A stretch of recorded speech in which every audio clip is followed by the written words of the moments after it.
вот это штурм Кенигсбергской крепости.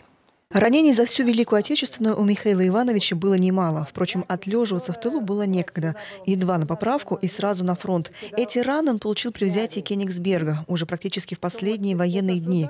К крепости подобраться было непросто. Вокруг форты, перед ними глубокий ров. Я не знаю, чем они его цементировали, что мы первый раз, когда с Медведина подошли и к 12-му форту, ну, а дивизионная артиллерия только 76-миллиметровая. Так наши снаряды, эти 76 бьют, падают, там вода взрывается и все. Взять Кенигсберг смогли только силами артиллерии, а дальше на Балтику. Там спустя всего неделю и пришла радостная весть – победа. В тот момент Михаилу Ивановичу было всего 19. Он встретил войну еще ребенком на Брянщине. Именно там он родился и провел свою юность. В 41-м, когда немцы пошли в наступление, эти места попали под оккупацию. 2 года на территории хозяйничали фашисты и изменники Родины. И все это легло на плечи простых смертных. Их убивали, грабили. Жизнь была невыносимой, вспоминает Сорокваша. И должно быть потому, именно Брянская область стала тогда центром партизанского движения. Освобождение от захватчиков пришло спустя 2 года, и сразу все, кто мог, ринулись на фронт. Юный Миша тоже хотел, не взяли, слишком уж молод. Собрали Брянской и Гомельской областей. В Брянске был образован учебный батальон. И сказали, за год вы там дойдете до кондиции, станете настоящими воинами и пойдете защищать Родину. Но в Брянске нас не могли. Обстановка такая была. В районе Витебска немец усердовал отчаянно. И поэтому решили, чтобы мы дозревали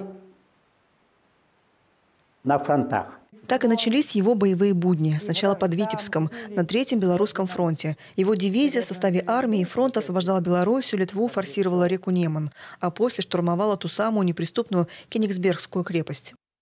Мы радовались тем, что мы сломили хребет фашистам, поставили их на колени и заставили бросить их фашистские знамена и стандартны к ногам победителям. И мы этим гордились.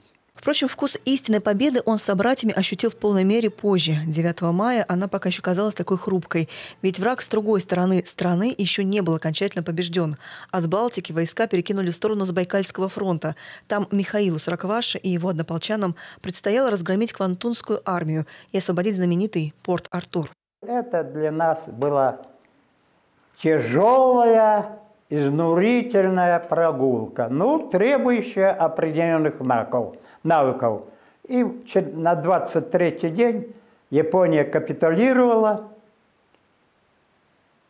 Мы справили в Порт-Артуре День Победы. Я со своего автомата 2-й раз в жизни, 1-й раз сальтовал над Балтикой в честь победы над фашистом, а 2-й раз побед над японским империализмом.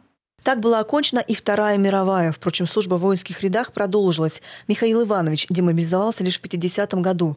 Отучился на машиниста паровоза и оказался в Сосногорске.